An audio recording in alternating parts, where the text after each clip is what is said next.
I think he's dead now. And this is probably very doomer-pilled, but I really think this. It's over. Can we practice? Practice what? Doing an ABBA and Preach video? We have to stand, right?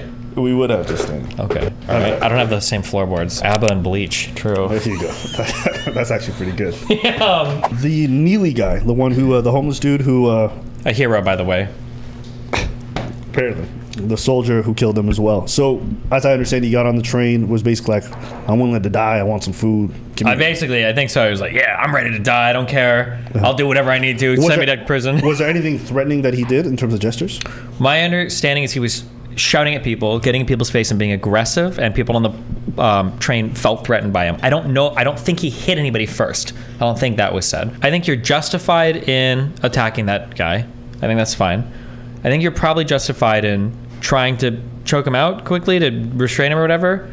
But from the very little bit I know, which is not much, okay, but the very little bit I know about choking people, when you're choking people for like more than like 20 seconds, it's some pretty cringe shit. And when we're talking on the scale of minutes, that's insane. Supposedly, that guy had been rolling video for like 2 minutes, I think, before we even saw like the minute plus of that guy, basically with the full, what is it, like an arm bar or whatever behind the dude's neck. I don't know. That just seems wildly irresponsible to me. Like we were on like some George Floyd shit. Was the guy limp before he let go of him? The problem is that like, I don't know if anybody could tell, right? So like, because the people were holding his arm so that you would be able to tell, no? Well, the problem was you had, first of all, they're like on the floor in this subway, so it's already kind of awkward. Sure. The guy's like on his back holding him, and then there's the guy behind him watching them. There's another guy that's like trying to like grab the dude's arms too. So when I'm watching, I couldn't tell like, is the guy kicking his legs, or is he like in like some death throes as his body's just like twitching, or what? I couldn't tell. I don't know if the Marine guy could tell, but it was really hard because nothing was clean at all about the situation, you know? Show me the video. Yeah, sure. Somebody just link me the video, please, in chat. If you link some random shit, you're getting permabanned. So I would say this.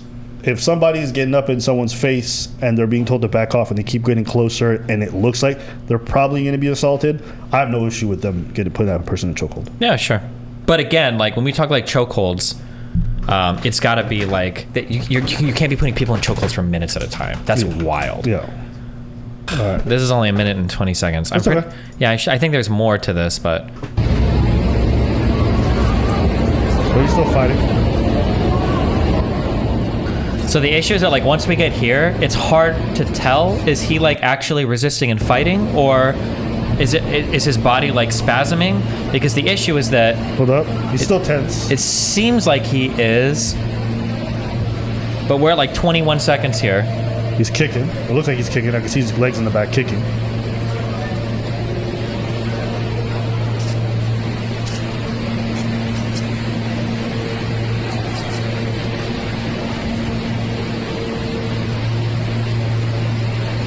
Where are the cops? The cops? Oh, he's kicking.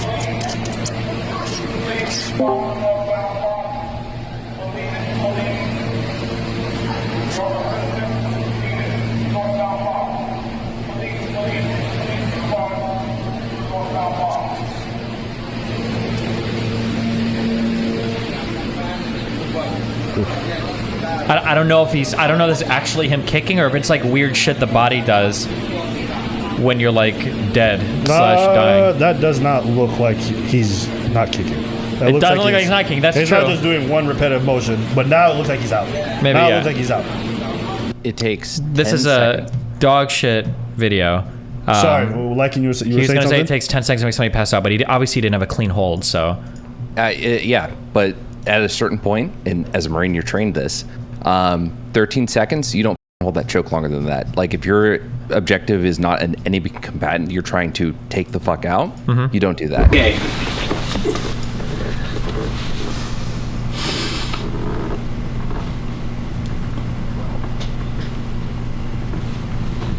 Put your hand up. He's out. Yeah, Jesus. No. He's out. He's out. He's fine. Okay. Yeah. I got him. So you stop. Yeah, So or they you like could've try to at that reassess point- or get a cleaner hold I'm or not something. gonna lie to you. If somebody was threatening me or doing some weird stuff and they were being like hell of or threatening it, Mm-hmm. and I'm holding the choke and they're still fighting like crazy and I'm on my back, I probably wouldn't let them go. I could understand to some extent, but the issue is that like this is like a crackhead bust, dude. It's not like this guy's some ultra built guy. You've got 3 dudes here. Like if this guy is a Exactly. Marine, like it seems like they're relatively in control of the situation. But the issue is that like. At this point, you have 3 people. The guy's been taking down enough notches. You could have subdued him. There's a So reason them that like chokeholds holding are. him now, This is kind of wild. yeah, But the problem is this goes on for maybe like a minute more. I think he's dead now. yeah. I mean, Even though, but it looked like a minute ago. no, they definitely held that shit way longer. I think once he's unresponsive, you gotta let it go. Sure. Because he basically goes from a minute to where it looks like he's kicking and alive here, but I don't know if these are like conscious kicks because 1 minute later when they go to release him, he's gone at this point. It's like,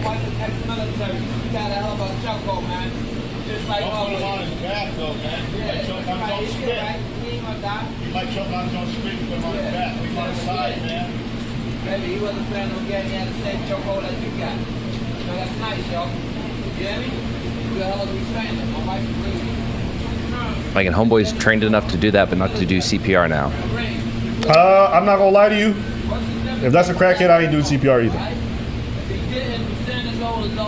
well, I mean, then, I mean, well, I'll be honest. I'm just saying. Y'all say whatever y'all want. If that's a crackhead, I ain't doing CPR.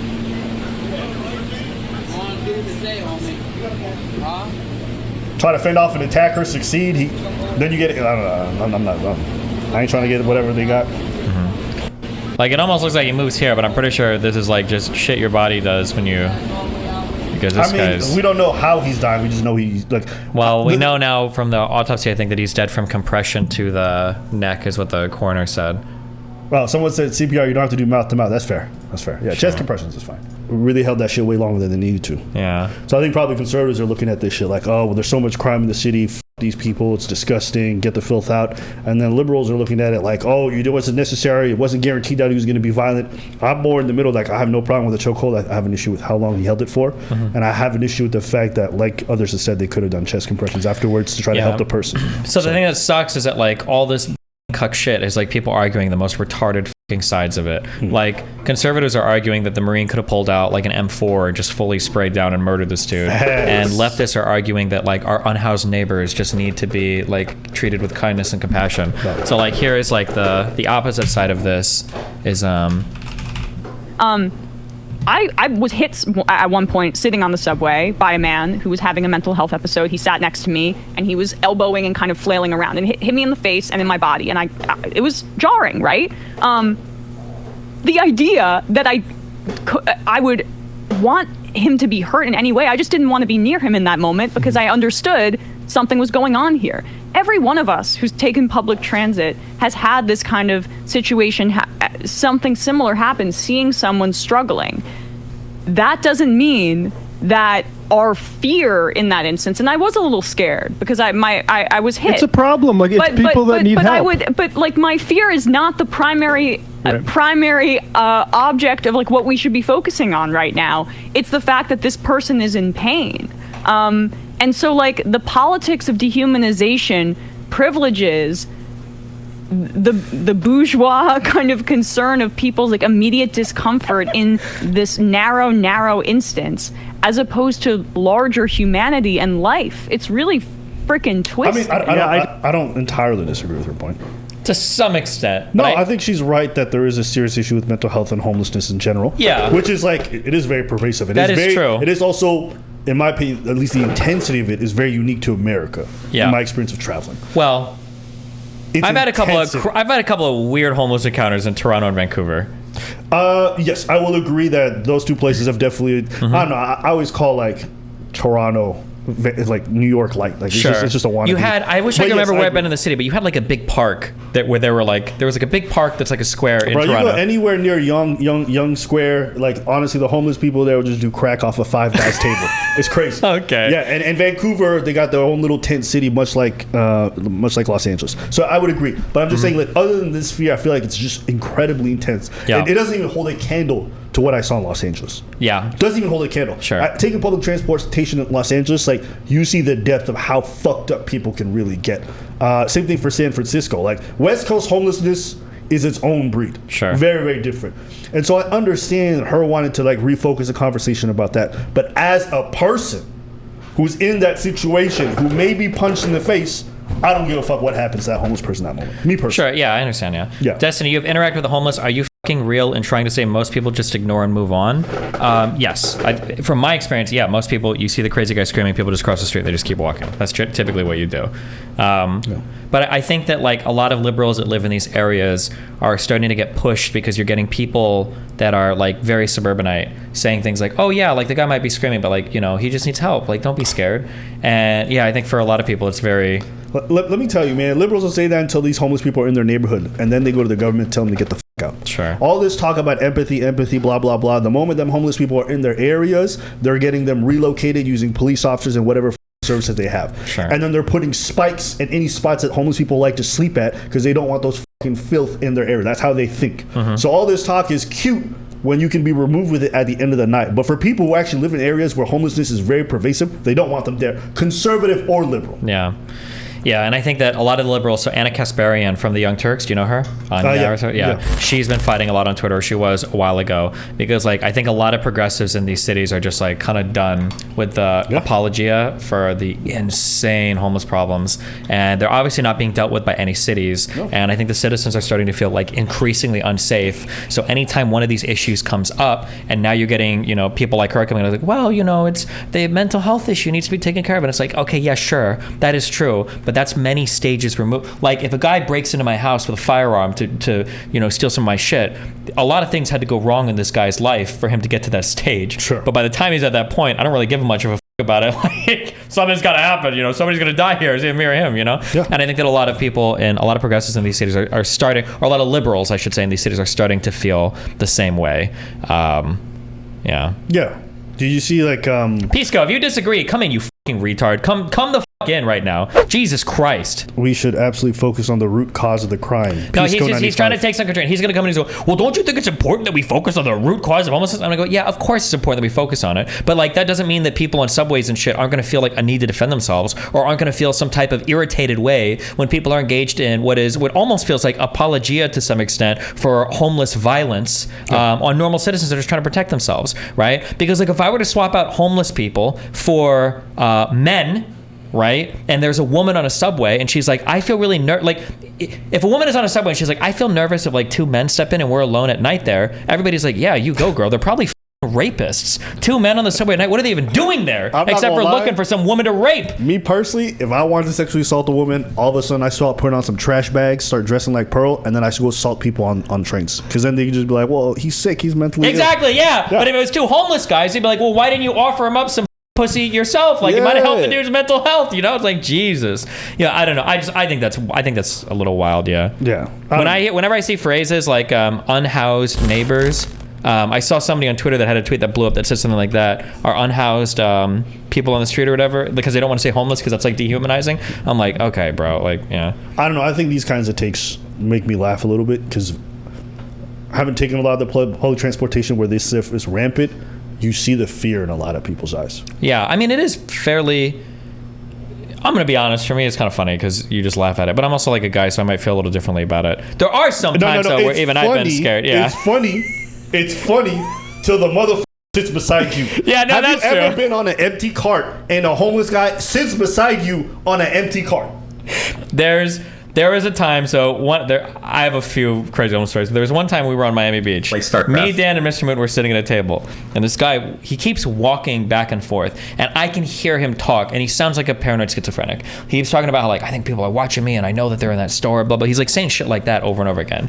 And I'm like, okay, yeah, he sounds crazy. But he's like, he keeps walking by us, so we don't care. And eventually he comes back, and he's kind of, like, catching my eye, you know? And there's, like, a rule, you know, it's like with vampires or zombies or whatever. For a homeless guy, you never look him in the eye. You always look away, okay? Because if you maintain eye contact, that's, like, a challenge to fight. And I guess I caught this dude's eye for too long. And so he starts walking over to our table, and Dan's like, I'll take care of this, okay? And I'm like, I don't know what the do with that, but okay. So this guy starts walking up to us, and Dan turns around, and Dan, for whatever reason thinks it's a smart idea to start speaking Russian. Were you with us for this? Of course. Yeah. Dan starts speaking Russian at this guy.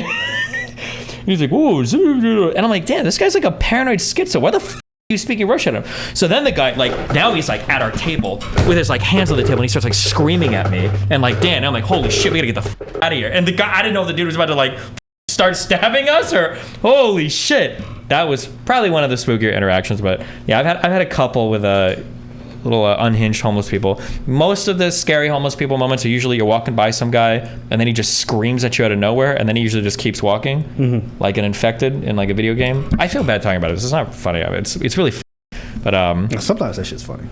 It's funny in a really up kind of way. You know what's very unique about American homeless people is like they're the only ones who are going to bother you, and sometimes they even get offended if you want to offer them money. Like sometimes they're just havoc creating. It's just very, very unique, or so they don't even want to. You're like, oh my god. Why are you flipping me off, bro? Why are you taking my picture, bro? Because there should be housing for you. I don't want housing. Then, so what do you want? Just to sit here then? Yeah. It's my country, ain't it? Yeah, but this isn't sanitary. We all live here. It's not unsanitary. What gives you more right than me? How is it unsanitary? Look! What do you mean? You should want better for yourself. I like it like this. I like the fresh air. No, I got you, but we all have to. What if somebody's handicapped and they need to get by? They can't. They got 36 inches. Somebody on a mobile bike can't get through here. They got 36 inches. So your freedom's more important than somebody else's. 36 fucking inches. This person doesn't speak English. They just make noises. The mouth is missing. For a lot of these dudes, and that shit's kind of funny. Like I guess I remember one person gave him about $1. He said, he just slammed it at and she went to go pick it up, and then he snatched it back up. I don't know. That made me laugh for a while. But yeah, that shit is also really and sad at the same time when you see how many people are suffering. I see people sleeping at train stations. I see people. We were at all the Melina. time. We were in Austin, right? And we were walking to the thing, and there was like a guy like pooping on the sidewalk. Yeah. He was like pooping in his own pants. He pulled his pants down to still poop in them.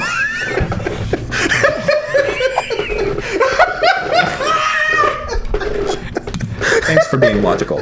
Doodles are unethical. And we're like, yeah, we walked by and he like crossed the street because when we came back to find the studio and he like crossed the street and we were like, oh god, is this guy's?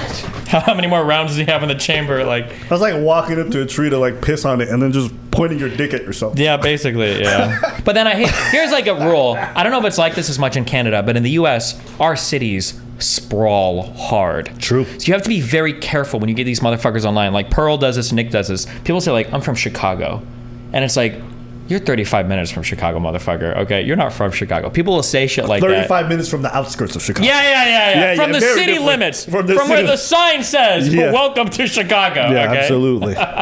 Yeah, but then people come and say shit like, oh no, like I'm from LA. Like I've never had a bad homeless problem. And these guys are living like in Calabasas. No shot. They're living in the mountains, okay? No shot. Behind 12 gates. Because yeah, Adam 22, he said he moved out there. He doesn't even have the LA experience anymore. Yeah. I know for me, when I was staying, like this is Van Nuys, and then I used to have to take all the trains running through Hollywood to go down to Santa Monica or anywhere else, or even if you ever taken the Blue Line to Long Beach, that is one of the craziest lines. I saw a guy get stabbed the first time I took the line.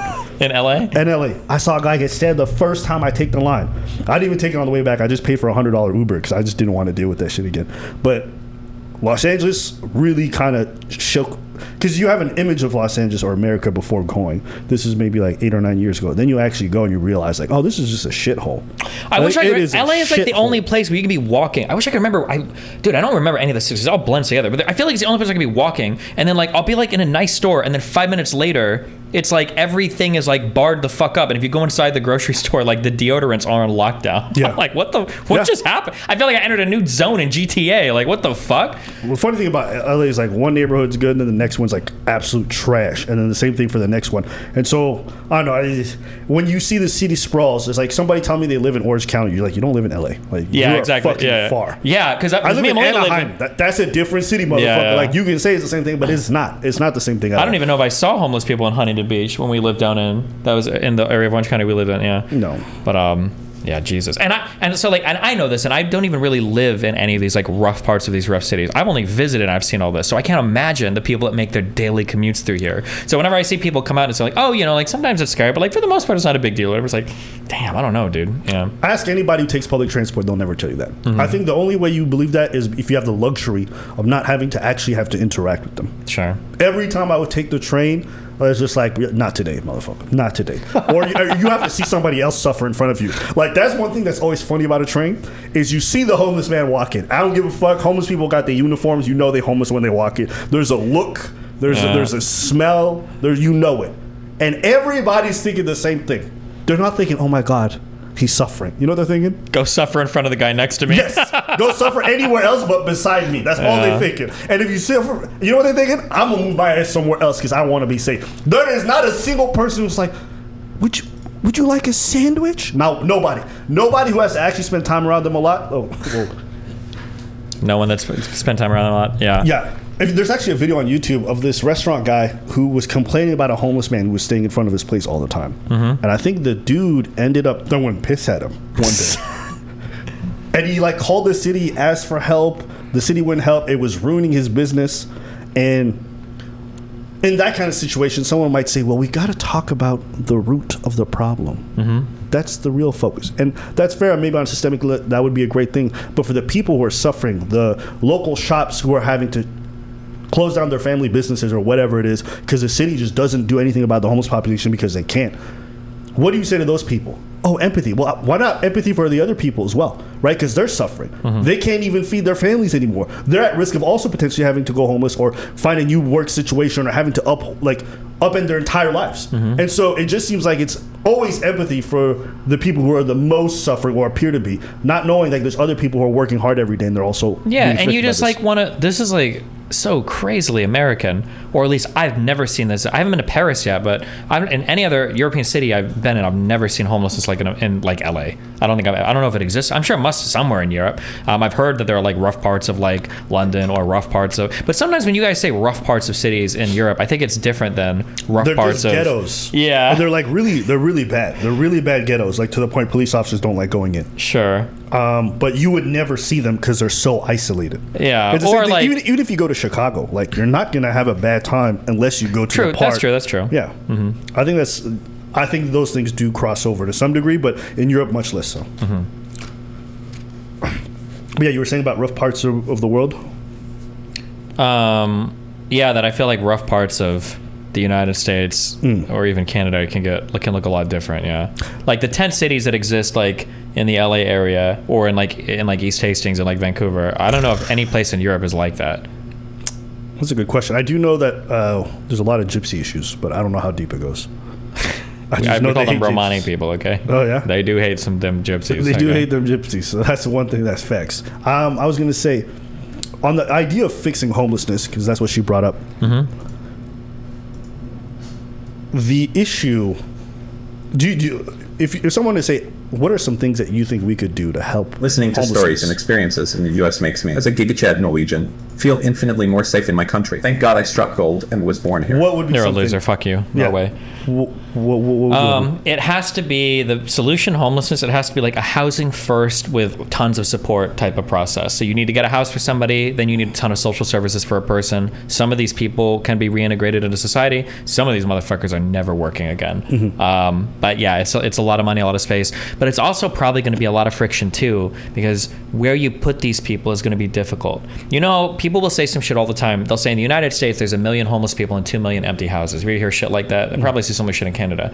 That might be true, but all the homeless people are nowhere near the empty houses. There are no empty houses in fucking Vancouver or LA or Seattle. The empty houses are in Montana and Wyoming and Kansas, okay? But I don't know if homeless people in LA are going to want to be relocated to the Midwest, you know, for like a housing first approach. And you're realistically not going to build a huge section of housing at fucking Venice Beach or Santa Monica to like host all the homeless people there. So I don't even know if they'd want to leave even if you could, you know? Like if you offered a homeless guy, listen, we've got like a house, shower, we can even line you up a job, social services, but you got to go to Utah.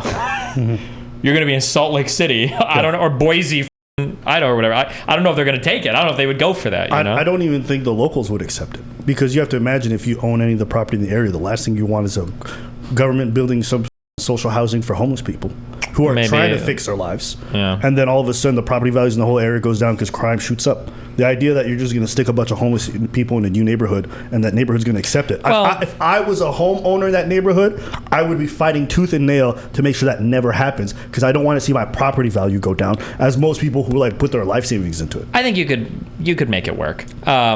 So, like, for instance, like, I don't know, depending on the types of homeless people you relocate, like, assuming you're putting them somewhere, you're tracking them, and you're giving them, like, a house and jobs and shit, like, I don't know how many people are going to be, like, turning into criminals immediately, right? Like, you would hope that, like, given an opportunity to do other shit, they're not going to be... I don't actually, to be fair, when I think of it in the totality of crime, I don't even know how many homeless people are actually, like, committing crimes compared to, like, normal, like, if we think of like all the retail theft that's going on, it's all like organized retail theft. It's not like homeless people running in and stealing shit. Why don't we look it up? I'm actually curious. Why don't you look up homelessness crime? And I guarantee you pretty much any number you get is also going to be severely underreported.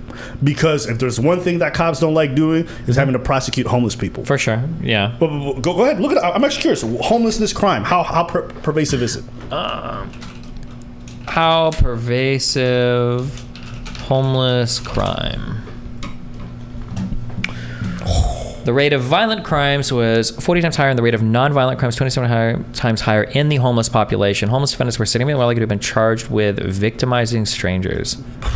That don't sound like a number that speaks in your favor. Maybe anything not. I know about homelessness, like, growing in any area, is crime rises exponentially. Mm-hmm.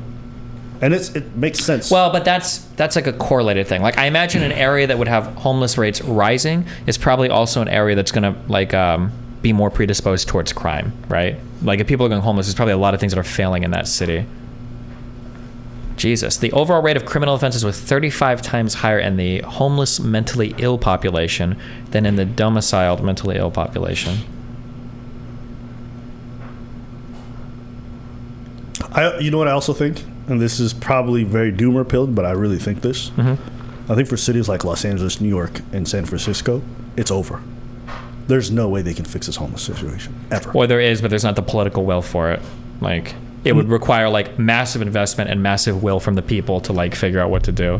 But it's easy to kind of just, like, push them off to the side and not worry about it. I think there's too many of them. I think it'd be super expensive. And I think for some of them, there's so much mental damage that I think rehabilitating to the point where you can ever get them to be, like, productive members of society would be nearly impossible. And the financial investment required would just bankrupt it. That's what I suspect. Just seeing how large the population is and how much you would have to invest in terms of mental health, in terms of policing, in terms of rehab, in terms of drugs, in terms of, like, everything necessary, I just don't believe it's possible. Which, maybe that's doomer-pilled, but, like, what is the homeless population of Los Angeles right now? Homeless population, LA. 42,000 unhoused people.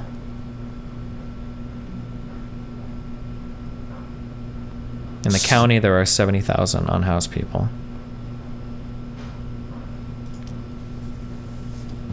Have you ever seen any of these things? Tent Cities, yeah. I walked through it. Yeah, Jesus. Yeah, I went to a market in downtown LA, and then on the way back at night, I made the wrong turn, and that shit was dark. It's funny because you'd imagine they'd be, like, pretty rare, but basically any underpass that you go through, at least when I lived there a couple of years ago, basically every single underpass you go through, there's going to be, like, rows of tents. I don't know why. I thought the number would be way higher. Population up 18% in 3 of LA's highest priority area. I don't know why. I really thought that number would be way higher. But probably the thing is, homeless people are very, very, very visible, right? Because they're on the street, you know. Yeah. Easy to count. Okay.